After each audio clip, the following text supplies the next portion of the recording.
আমি যখন রান্না করছিলাম তখন আমার মেয়ে ভুল করে সেফের ভেতরে ঢুকে পড়েছিল। আমি আমার মেয়ের কান্নার আওয়াজ শুনতে পেলাম। সঙ্গে সঙ্গে পাসওয়ার্ড দিয়ে সেফ খোলার চেষ্টা করলাম, কিন্তু স্ক্রিনে পাসওয়ার্ড এরার দেখালো। তখনই বুঝতে পারলাম আমার স্ত্রী চুপি চুপি পাসওয়ার্ড বদলে দিয়েছে। মেয়ের কান্নার শব্দ শুনতে শুনতে আমি সঙ্গে সঙ্গে আমার স্ত্রীকে ফোন করলাম, যে তখন যোগা করছিল। কিন্তু আমার স্ত্রী আমার কথা একদমই বিশ্বাস করল না। তার মনে হলো আমি সেফ থেকে টাকা বের করার জন্য এই বাজে অজুহাত বানাচ্ছি। আমি কিছু বোঝাতে পারার আগেই সে ফোন কেটে দিল। মেয়ের চিৎকার যতবার ছিল আমি তাকে সান্ত্বনা দিচ্ছিলাম, আর একই সঙ্গে 91 নম্বরে কল করলাম। শীঘ্রই রেস্কিউ টিম এসে গেল। পরিস্থিতি বুঝে তারা জোর করে সেফ খোলার জন্য কাটিং টর্চ আনলো, কিন্তু সেফটি ছিল কম্পোজিট মেটেরিয়ালের তৈরি, তাই কাটিং টর্চের কোনো প্রভাবই পড়ল না। জোর করে খোলা ভেতরে থাকে মানুষের জন্য আরো বেশি বিপজ্জনক হতে পারত। এখন সেফ খোলার একটাই উপায় ছিল, সঠিক পাসওয়ার্ড দেওয়া। আমি আবার চেষ্টা করতে যাচ্ছিলাম, ঠিক তখনই ক্যাপ্টেন আমাকে থামালেন, কারণ পাসওয়ার্ড আগেই দুবার ভুল দেওয়া হয়ে গেছে। এখন মাত্র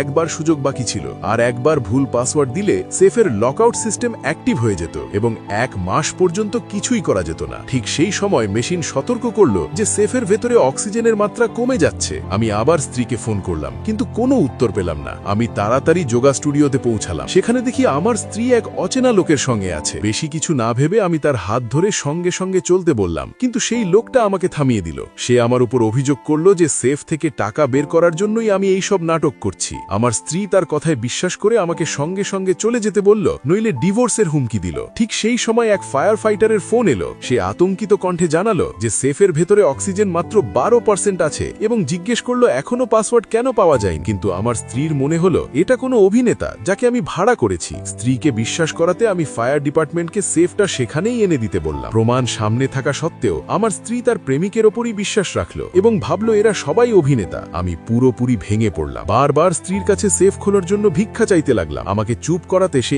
এগিয়ে এসে পাসওয়ার্ড দিল, কিন্তু সেফের লকআউট সিস্টেম অ্যাক্টিভ হয়ে গেল। আমার স্ত্রী সত্যিই ভুল পাসওয়ার্ড দিয়েছিল। আমি হতাশ হয়ে সেফের দিকে তাকিয়ে রইলাম। হঠাৎ আমার মনে পড়ল সিকিউরিটি প্রশ্নের উত্তর দিয়ে পাসওয়ার্ড রিসেট করা যায়। আতঙ্কে আমি স্ত্রীকে পাসওয়ার্ড রিসেট করার অনুরোধ করলাম। ঠিক তখনই আমার মেয়ের কণ্ঠস্বর শোনা গেল। স্ত্রী এগোতে যাচ্ছিল, এমন সময় তার পাশে থাকা লোকটা বলল এটা নাকি একটা রেকর্ডিং যা আমি ইচ্ছে করে চালু করেছি। এবার আমি আর সহ্য করতে পারলাম না। রাগে তাকে ঘুষি মারলাম, কিন্তু এতে আমার স্ত্রীর তার ওপর আরো মায়া হলো এবং সে আমাকে সঙ্গে সঙ্গে তার কাছে ক্ষমা চাইতে বলল। বুঝতে পেরে যে আমার মেয়ের অক্সিজেন প্রায় শেষ, আমাকে নিজের আত্মসম্মান গিলে ফেলতে হলো এবং তার প্রেমিকের সামনে হাঁটু গেড়ে ক্ষমা চাইতে হলো। এটা দেখে আমার স্ত্রী অবশেষে সন্তুষ্ট হলো এবং পাসওয়ার্ড রিসেট করলো। শীঘ্রই সেফ খুলে গেল। আমি সঙ্গে সঙ্গে অজ্ঞান মেয়েকে হাসপাতালে নিয়ে গেলাম। ভাগ্যক্রমে সময় মতো চিকিৎসা পাওয়ায় আমার মেয়ের প্রাণ বেঁচে গেল।